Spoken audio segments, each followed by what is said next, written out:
What's up, boopers? So I've recently decided to try out a new game a lot of people have been talking about lately, Guild Wars 2. Now, before I get into my review, I'd first like to say that I read and researched absolutely nothing about this game. I jumped into it purely based on hearsay and friends telling me to try it out. So let's get started. So the first thing you're met with in this game, like any MMO, is character creation. Guild Wars 2 has 8 classes, all of which have a ton of skills, but I learned that you are limited in what skills you can use and cannot customize your hotkeys. I read a bit about the skills before getting completely confused by all of them, and eventually decided to play Warrior. Once you know what class you want to be, you have to pick your race. Each race has a different starting zone, which is pretty cool, but if you're trying to play with a friend like I was, you'll want to make sure you pick the same race, or it'll be a very long time before you see each other. Unless you know your way around the portals, but we didn't, so I ended up rolling an Asura like my friend. The character customization itself in terms of appearance is pretty cool though. You can modify details on the face, body size, the hair, etc. It isn't as good as Aeon, nor does it feel as good as Terra given the lower graphics, but it feels better than some games, say like World of Warcraft. Once I made my character, I was ready to step into the world. So when you first enter the world of Tyria, you're shown this little introduction cinematic based on the choices you made for your character customization. You get a few options after you finish customizing your appearance to decide some weird things. In the case of Asura, you decide if you're nice, what your best invention was, your mentor, and some other stuff. I was eager to play the game, so I just spammed through these, not knowing they would affect my ability to play with my friend later. Once actually in the game, you are put into this mini instanced zone that will teach you the basics of playing the video game. Here you'll learn that Guild Wars 2 is target based, but with tons of mobility. You can move while casting almost every skill, and you can dodge roll twice. The roll regenerates over time to allow you to roll some more. So every class in the game has the ability to evade attacks over and over, only requiring a little bit of timing on your part. I found that you can skip most of the tutorial stuff though and just rush along to the green marks on your map. Once you make it to the final area of the tutorial, no matter which race you pick, you will get put up against some giant monster. When you kill it, you get released into the real outside world to begin your magical journey. Once I was out of the tutorial, I was introduced to all sorts of options on how I could progress my character.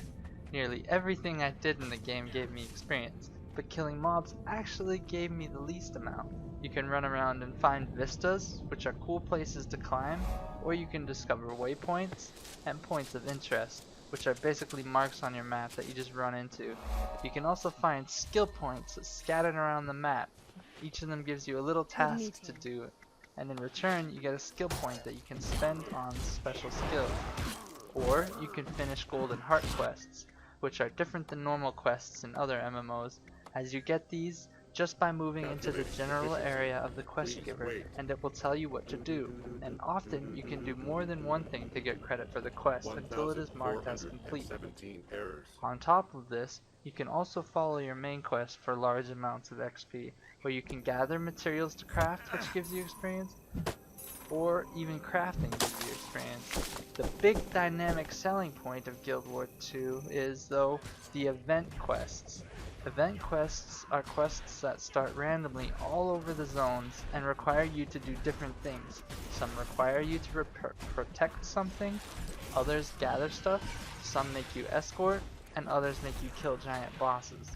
It is usually one of those 4 things, and the first time you see them, it's really cool. But if you linger in an area too long, you start to see the same event over and over again, and it quickly loses its prestige. I also frequently ran into events that were bugged, where the NPCs just wouldn't show up, or they wouldn't do what they were supposed to do. These events are often triggered by someone talking to an NPC in a nearby town and saying they're willing to help them complete some sort of task, or sometimes they just start by themselves. But once they're started, anybody nearby can participate. The events give experience and karma for participating. Based off of your rating, you can get either bronze, silver, or gold. The better rating you get, the better experience and karma you get. I quickly discovered though that because some of the events take so long to be the most efficient, you could simply participate in the event by killing a single mob, or just attacking a big boss once, or turning in a single collectible item and then run away from the event. Once the event is eventually finished by other players, you would still get bronze rewards, which is still a ton of experience, without actually having to really do much. Overall, the leveling system felt very fun and polished to me. I felt like everything I did progressed my character, and so I never got bored.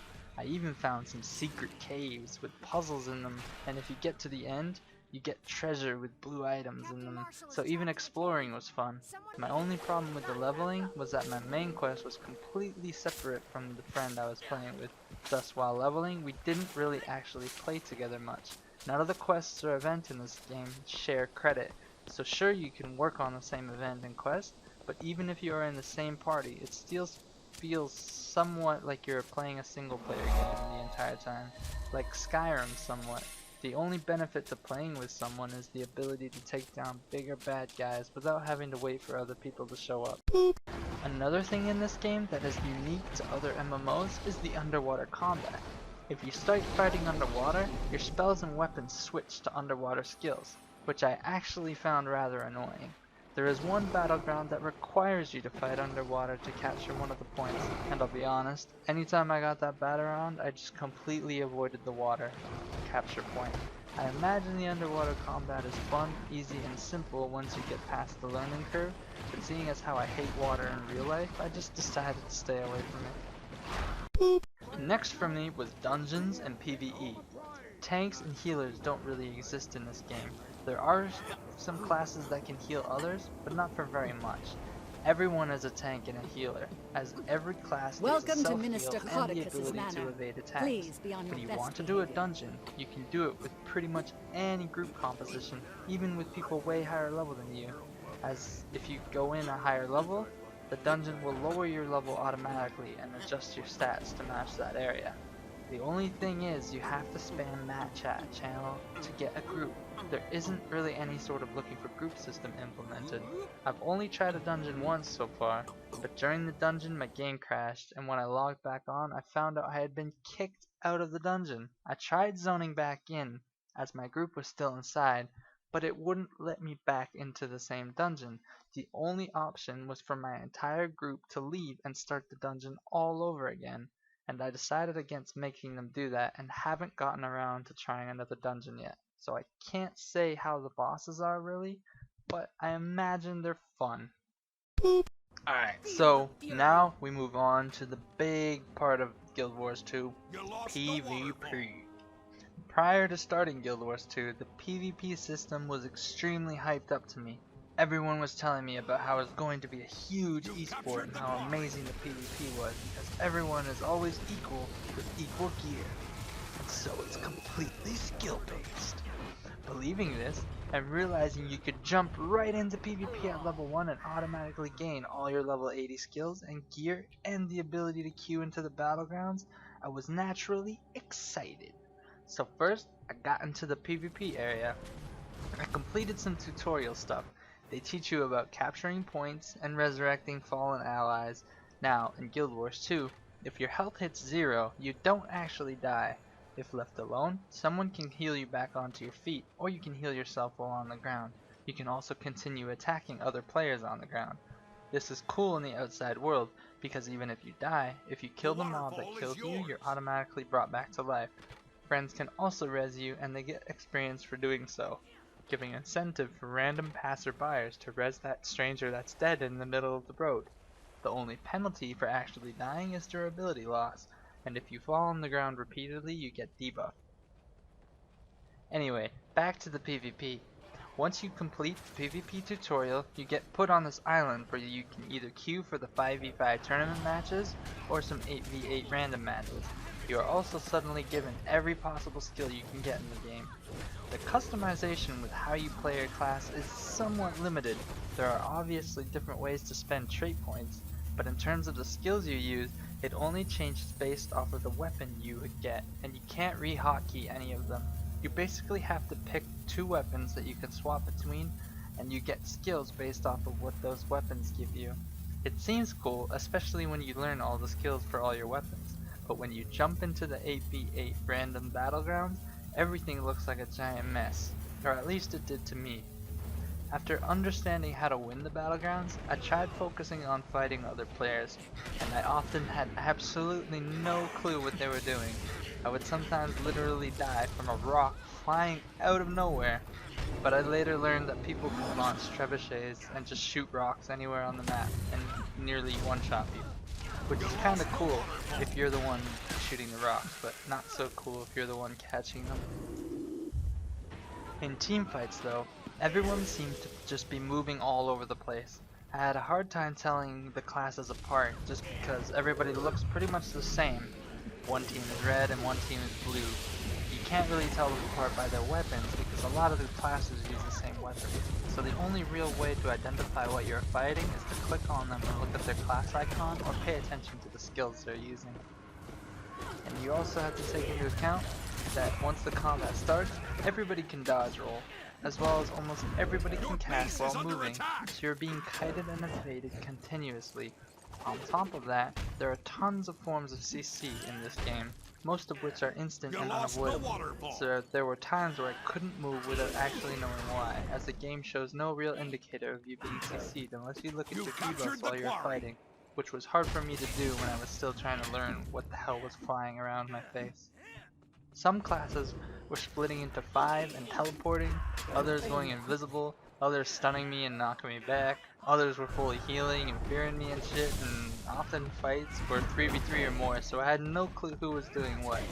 I imagine that if I PvP in this game for hours, I would eventually learn what all these guys are doing and how to fight them, but I was quickly turned off by the mess of the PvP system, and I quickly left the BGs in hopes that maybe if I leveled and PvE'd a bit more, I'd learn more about the game and then PvP would seem less confusing to me.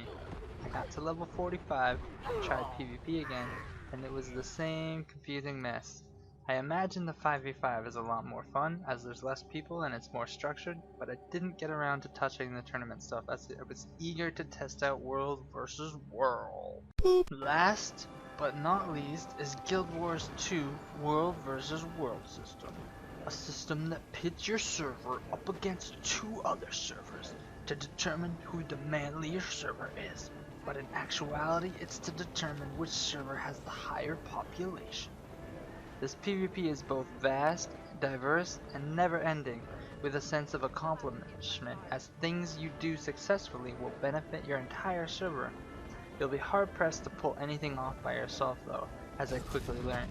And so, I joined in with the main group of people as they ran around defending and capturing keeps.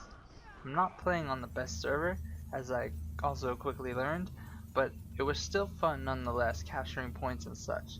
The more points you own every 15 minutes, the more experience your server gets.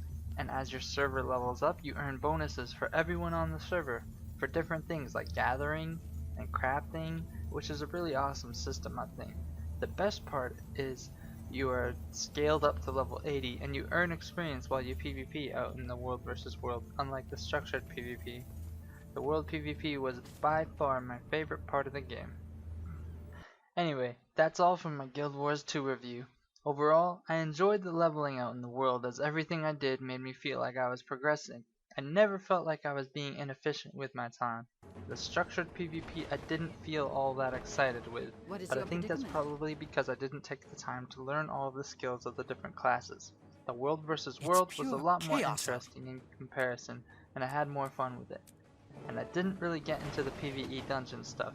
Ultimately, after a few days, I stopped playing so much and went back to playing other games, but it's good to know that I can go back to playing the MMO whenever I want without having to worry about a subscription fee.